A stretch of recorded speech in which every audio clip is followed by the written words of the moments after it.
إن الحمد لله نحمده ونستعينه ونستغفره ونستهديه ونعوذ بالله من شرور أنفسنا وسيئات أعمالنا ما يهديه الله فهو المهتدي ومن يضلل فلن تجد له وليا مرشدا وأشهد أن لا إله إلا الله وحده لا شريك له وأشهد أن سيدنا وحبيبنا محمد صلى الله عليه وعلى آله وصحابته وسلم.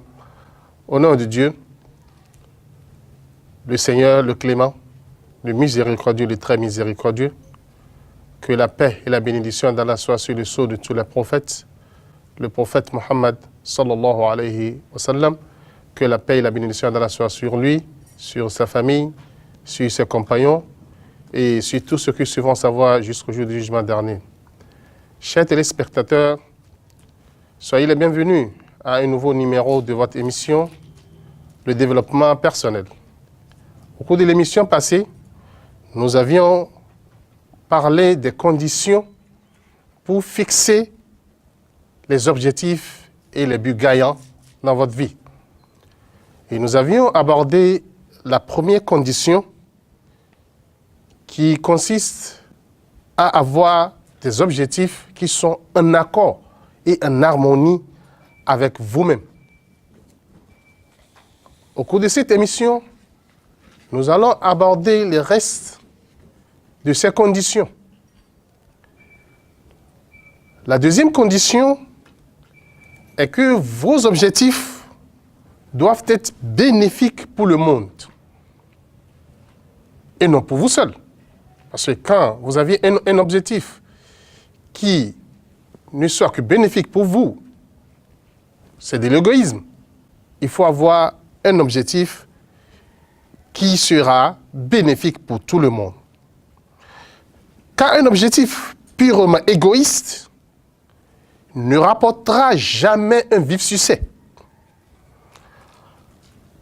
Parce qu'en observant les plus grands succès du monde, vous remarquez que ceux qui les ont réalisés ont participé à rendre le monde meilleur. Peu importe le domaine. Ils ont aussi aidé beaucoup de gens. Car ceux-là remplissent, à part leur mission sur la terre, ils remplissent aussi une mission divine. Par exemple, combien notre vie est meilleure depuis la création des ordinateurs et leur diffusion. Cela aujourd'hui a fait de Bill Gates un des hommes les plus riches du monde. Plus votre objectif sera bénéfique également pour les autres, plus il aura de la valeur et plus il deviendra réalisable. La troisième condition est que vos objectifs doivent être soutenus par les croyances de votre subconscient.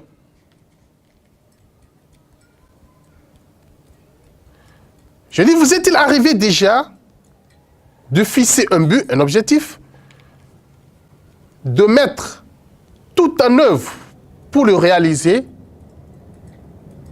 et à la dernière minute, vous constatez que quelque chose se passe et met tout par terre? Je vous demande de poser cette question, de vous poser cette question. Et vous constatez que vos désirs disparaissent subitement et votre motivation est au plus bas. Et vous retournez à votre zone de confort avec la peur de tenter quelque chose de nouveau. Oui, cela a arrivé à tout un chacun de nous, y compris moi qui suis ici. Cela m'est déjà arrivé. Je n'ai pas pu réaliser, c'était l'objectif que je me suis fixé. Et l'échec de n'avoir pas réalisé cet objectif reste toujours gravé dans vos consciences.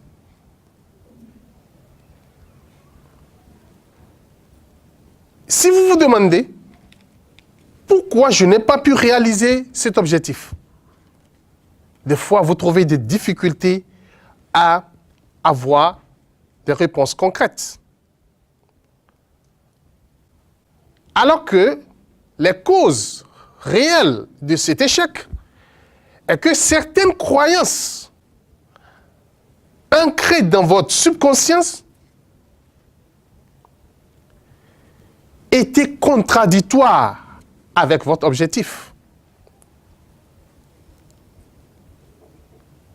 Alors dans ce cas, que vous aviez un objectif qui est contraire à votre subconscience, c'est que vous voulez réaliser quelque chose qui s'oppose à votre subconscient. Alors les croyances de votre subconscient contradictoires avec vos objectifs créent des barrières solides et négatives qui sont difficiles à surmonter. C'est pourquoi certaines tâches prennent une importance démesurée dans votre esprit et vous empêchent de mener votre objectif à terme. Un objectif doit être en accord avec les croyances qui habitent votre subconscience et à ce jour.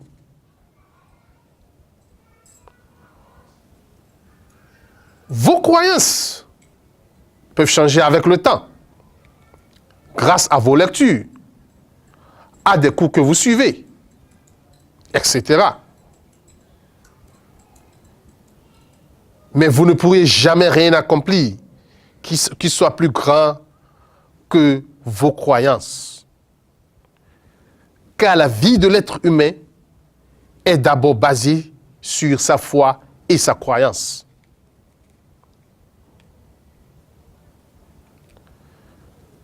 Si c'est dans le domaine financier, des fois, vous pouvez penser que vous pouvez gagner tel montant par mois. Supposons que vous dites que vous pouvez gagner 1 000 € par exemple.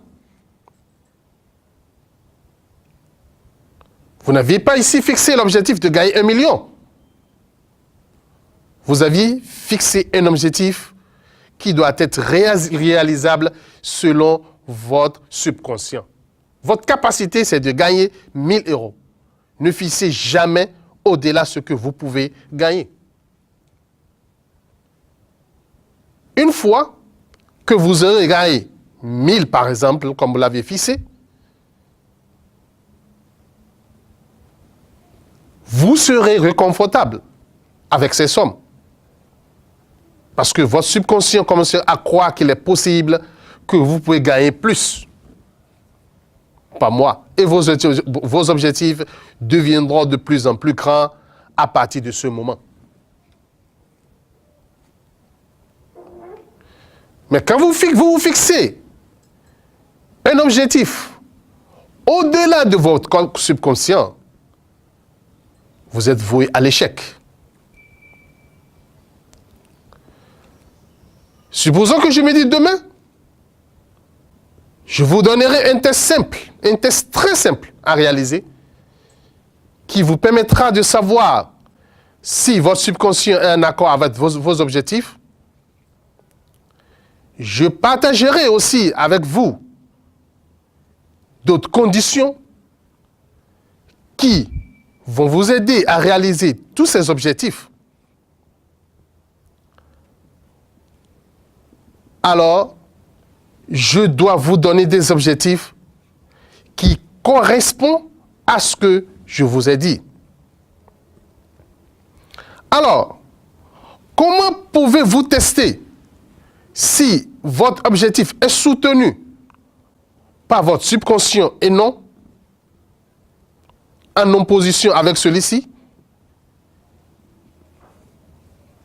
Les écrivains vous ont proposé beaucoup de tests dans ce domaine qui peuvent vous aider à connaître ceci. Parmi ces tests, prenez une feuille de papier blanche, tracez une ligne verticale au milieu. Écrivez oui dans la colonne de droite et non dans celle de gauche. Prenez un cordon et fixez au bout quelque chose de façon à avoir un pendule. Tenez et placez votre pendule sur la ligne verticale.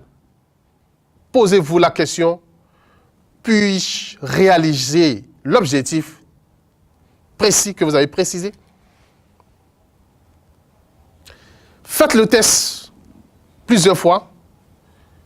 Si votre subconscient pense que cela soit réalisable, le pendule ira vers la colonne oui. Dans le cas contraire, il penchera vers la colonne de gauche. Ceci est des tests que certains formateurs proposent. Mais selon nous en islam, nous voyons que nous n'avions pas besoin de jeu de hasard pour préciser nos objectifs. Non. Ce n'est pas en jetant sur le oui et sur le non que tu vas faire un test de réalisabilité de tes objectifs. Et de savoir que cet objectif est en accord avec ton subconscient. C'est pour cela que nous tirons l'attention de nos téléspectateurs à ne pas suivre bêtement certains formateurs qui nous apportent ces jeux de hasard pour pouvoir préciser, pour pouvoir connaître un subconscient. Le plus important chez nous, c'est que je veux que vous réalisiez que votre subconscient n'est pas toujours en accord avec votre esprit conscient et que vous devez travailler cela à travers la lecture du Coran, la lecture de la parole du prophète et en exploitant ce que l'islam nous a enseigné comme istikhara, c'est-à-dire islamiser vos systèmes de tests et non rester uniquement dans les apports qui nous viennent de l'Occident pour pouvoir essayer la réalisabilité de nos objectifs et savoir est-ce que nos objectifs sont en harmonie avec notre subconscient. Déjà, la croyance d'un musulman l'amène déjà à savoir que quand il veut fixer un objectif, cet objectif doit correspondre à ce doit être en accord avec sa croyance et sa foi islamique. La quatrième condition pour réaliser des buts et des objectifs gagnants, c'est que vos objectifs doivent être précis. Comme je vous l'ai mentionné, vos objectifs sont la commande que vous passez à l'univers. Pour que celui-ci puisse pour que celui-ci puisse vous exaucer, c'est-à-dire cette commande est passée à l'univers à travers vos invocations, à travers ce que vous demandez auprès d'Allah subhanahu wa ta'ala.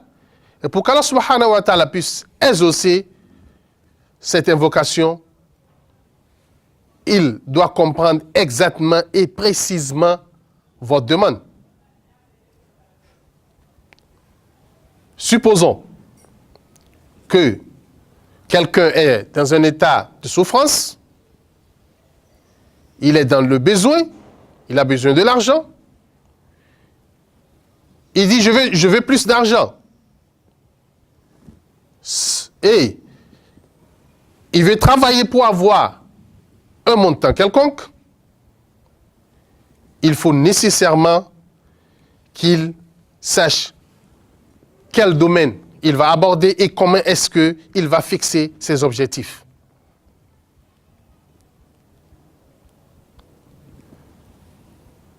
Celui qui veut, par exemple, 5 000, Nous ne pouvons pas le comparer à celui qui veut 10 000. Parce que chacun fixera un objectif précis qui correspondra à ce qu'il recherche.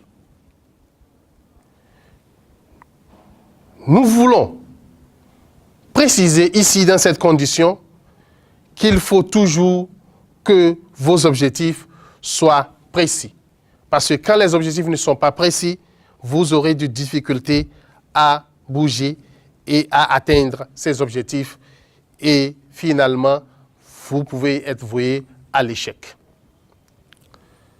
La cinquième condition qui va vous aider à réaliser vos objectifs, c'est que ces objectifs fixés doivent être efficaces.